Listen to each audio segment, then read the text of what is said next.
kan in di chun le zua sang kanam yun hun le dun kan re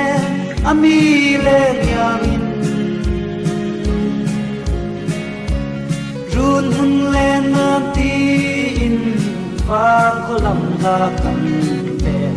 aswa pa puai vong ya in asam si a kangai thiam lo ki em song kan su nu atui sa sang du yang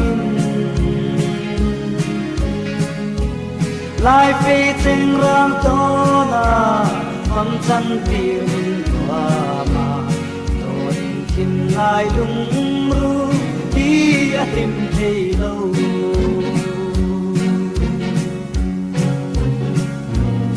yang reng reng chuan boi te pam kan chan tha ya lang an sei si bu lal lai sang ya mo me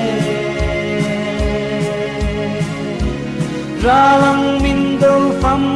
chân hial mai min tua ma quỳ để cần tan col hi a pa em lo em căng ai thiam lu thì em rong căng su nu a chui sa sang du yang lai phi cheng rang to na pam chan ti rin wa ma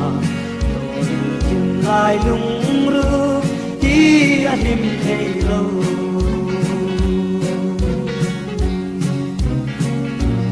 an hai hian ka ring lo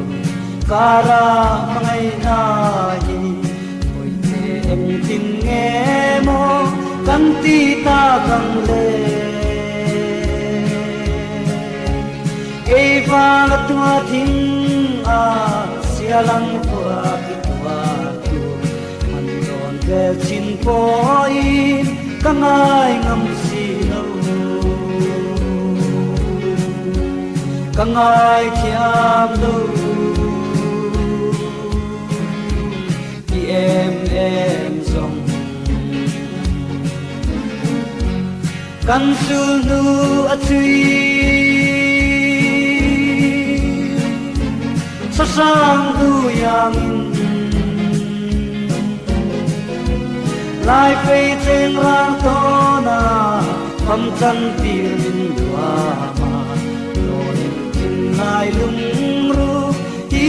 a lim thei lo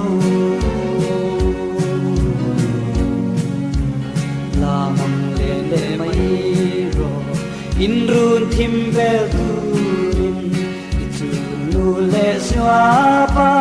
sui lungan lom nang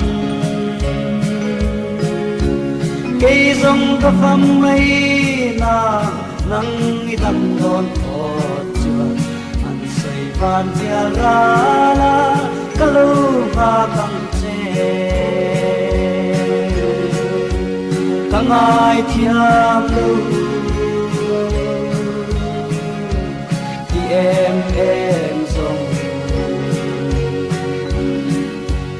kan su nu a chui sa sang du yang lai pei cheng rang to am chan ti min wa ma ton kim lai lung